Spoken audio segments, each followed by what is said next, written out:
Motorēvija. Tā cienījamie motorēvijas skatītāji, pirms 2 nedēļām Austrijā un Vācijā risinājās diezgan grandiozs pasākums mūsu mazākajiem motobraucējiem, un Vācijā bija mūsu speciāla korespondents Roberts Mīkstējs, šobrīd jau smaida, bet ir gatavs katrā ziņā mums visiem izstāstīt, ko tad mūsējie tur darīja un kādās sacensībās piedalījās. Pagaidām vienīgais, ko es zinu, ka diezgan atzinīgi rezultāti tur bija. Mūsu aizbraucējām Austrijā sākās ar mazākām klasēm. Un pirmais uz startu izgāja mūsu paši jaunākie sportisti, bija 50 kubicentimetru juniori, kuros startēja Toms Šilēka un Ralfiņš. Ap divi guva samērā labus panākumus priekš šī līgas sacensībām, jo bija apmēram līdz 10. vietai. No Ralfiņš palika 9. vietā, un Toms mazliet sliktāks bija 12. vietā. Cik pavisam bija konkurenci šajās klasēs? Šajās klasēs bija 32 konkurenti, kur skaitā bija 16 valsts pārstāvēji. Nākošā klase, kur mūsu sportisti pārstāvēja, bija 65 kubicentimetri juniori, kur arī bija ļoti labi rezultāti. Tur startēja viens sportists Kristers Teko, kurš šo posmu uzvarēja. Tālāk arī bija 65 kubicentimetri klase seniori, kur bija Matīs Kāro, Toms, Matsuks, kā arī bija Niks Afelbaums. Pirmais brauciens padevās ļoti labi. Visi Latvijas sportisti bija pirmā, otrā, trešā vieta. Pirmais bija Matīs Kāro, otrais bija Afelbaums un trešais bija Matsuks. Bet šo braucienu anulēja sakarā ar to, ka bija kritiens trešajā aplī un bija trases nogriešana. Bet anulēja visu braucienu ne daži sportistus. Tad sākās otrie, trešie braucieni, kur Matīs bija vienkārši burvīgs, viņi nevarēja pārspēt, un Toms arī bija saņēmies sliktāk, padevās Afelbaumam, kurš pakrita pāris reizītes. Tā jūtīgi dzirdēt, ka 65 kubicentimetru klasē iedalās tikai junioros, tas tā kā būtu saprotams, bet seniori, tas jau tāds baigi nopietnais tāds gods šiem 65-niekiem. Šā bija sadalīts, jo tur bija pēc gada vecuma. Juniori skaitījās no 7 līdz 9 gadu, seniori skaitījās no 9 līdz 12 gadu. Pat cik Matīs ir vecāks kā 9 gadu, viņam bija jāstartē pie senioriem, bet problēmas ar uzvarēšanu viņam nesagādāja nekādas šīm klasēm. Tātad konkurence diezgan nopietna bija.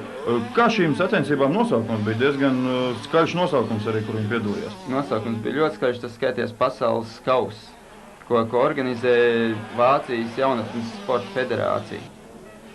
Kāda trasa Vācijā bija? Vai mūsējiem paraucīgi, vai tomēr, ka visi tie austrumu Eiropas braucēji tur jutās labāk? Priekš mums bija trasa sarežģīta. Abas divas trases, gan Vācijā, gan Austrijā, bija trasa sarežģītas.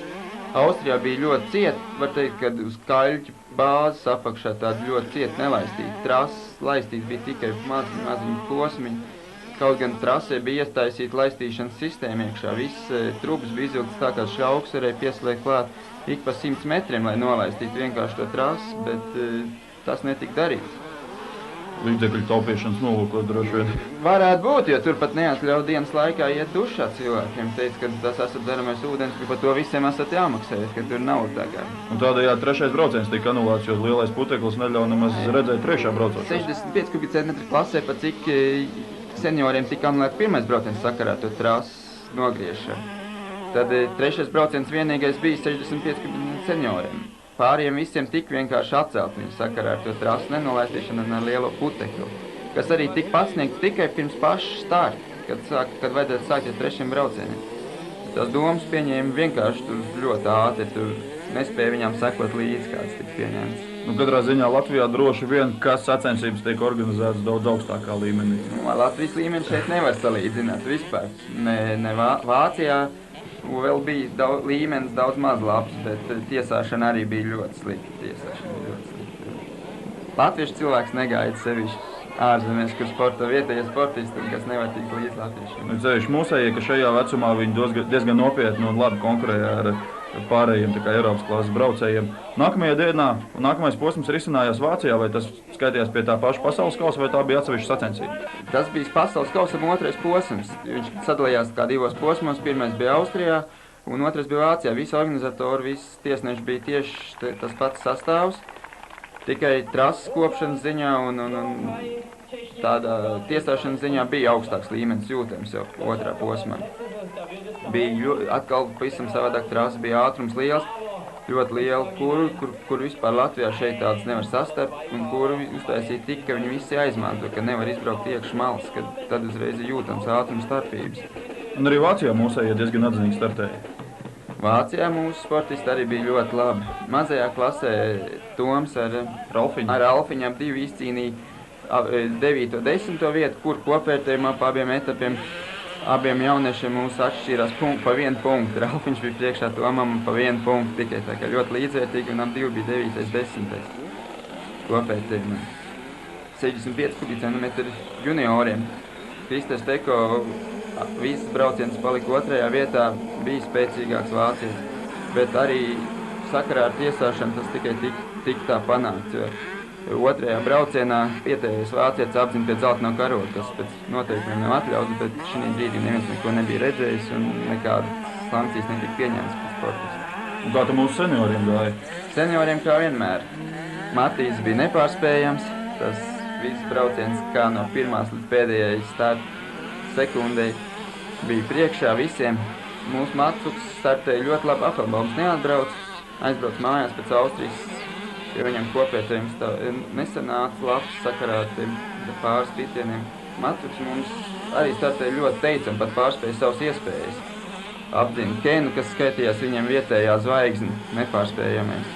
To apzina un zaudēja vienīgais Ulasam, kas ir arī Igauņu braucējs, tā kā mūsu pēdestāli sadalīja atkal baltieši tikai. Vēl šajā pasaules posmā piedalījās sportisti ar 85 kubicentru spēcīgiem motocikliem, arī mūsējie tur brauc, kā tu viņiem tur veicās?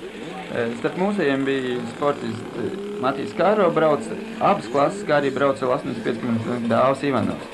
Matīsam Austrijā veicās mazliet švakāk nekā Dāvim. Dāvs ierindojās 3. vietā pēc 1. posma, un 2. posmā viņš ierindojās 4. vietā, kur kopvērtējumā viņš palika 4. vietā. Matīs palika 3. vietā kopvērtējumā, jo viņš startēja Vācijā labāk. Dāvim vienkārši motociklu defekts bija. Bet katrā ziņā tad visās klasēs, gan 50, gan 65 juniori seniori, gan arī 85 klasē Baltijas valsts sportisti parādīja, kur tad īstie tie motokrosisti dzīvo šajās klasēs.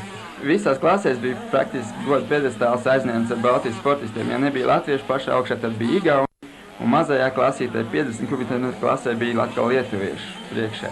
Tā kā Eiropa var reiķināties ar to, ka Baltijā augsts pārāk pa viņiem. Tāda visai interesanta atklāšana, kā var redzēt, bija šajās Vācijas sacensībās, ka trasa atradās ļoti augsta, ja, un tad vajadzēja braukt pilsētā, kur tur mazie tādā kārtīgā, svinīgā, kā jau pasaules kausā pienāks, parādas atklāšanā piedalījās. Atklāšana bija saudabīga. Bija tā, kad atbrauc uz trasu noorganizēts autobuss ar smago mašīnu, kas Austrijā bija iekļuvuši pirmajās 3 vietās, tie visi salikti savus motociklus iekšā smagajā mašīnā un visi noved lejā kā apskatīšanai, kā pilsētas iedzīvotāju apskatīšanai, kuriem izcīnīt tās pirmās 3 vietas pirmajā posmā. Pārējie nobrauc ar pasažieru autobusu, lejā uz pilsētiņu, tas apmēram bija kā 2 kilometri no kalna lejā. Un tur bija atklāšanas parādi, pie ko bija izdalīti pie tehniskās, pie mandāta komisijas bija izdalīti dokumenti, par kuriem varēja dabūt sportisti viens īsiņu un kolu iesniedzamīs. Katrā ziņā tāds jauks sacensības sākums mazajiem sportistiem, droši vien, ka viņi to novērtēja. Un, katrā ziņā šis pasaules kauss ir beidzies, un nākošgad kaut kas tam līdzīgs varētu būt, vai ir jau dzirdēts? Droši vien, ka nākošgad arī viņš būs, jo viņš jau nav 1. gadu un droši vien arī ne pēdējo gadu, bet bija doma tāda, ka nākošgad izskanēja no vietiem doma, ka nākošgad gribot taisīt 1 posmu Lietuvā šim kausam un 1 posmu Latvijā. Tā izteica paša organizatori tādu vēlmi, kā tas turpmāk būs, to vēl neviens nezina, jo tas tikai pašlaik tāds runas līmenī pašlaik. Ko jāsaka, tādā gadījumā tad arī liels paldies mūsu speciāla korespondentam gan Austrijā, gan Vācijā Robertam Mikstejam, un gaidīsim tad nākamās ziņas jau droši vien nākošgad.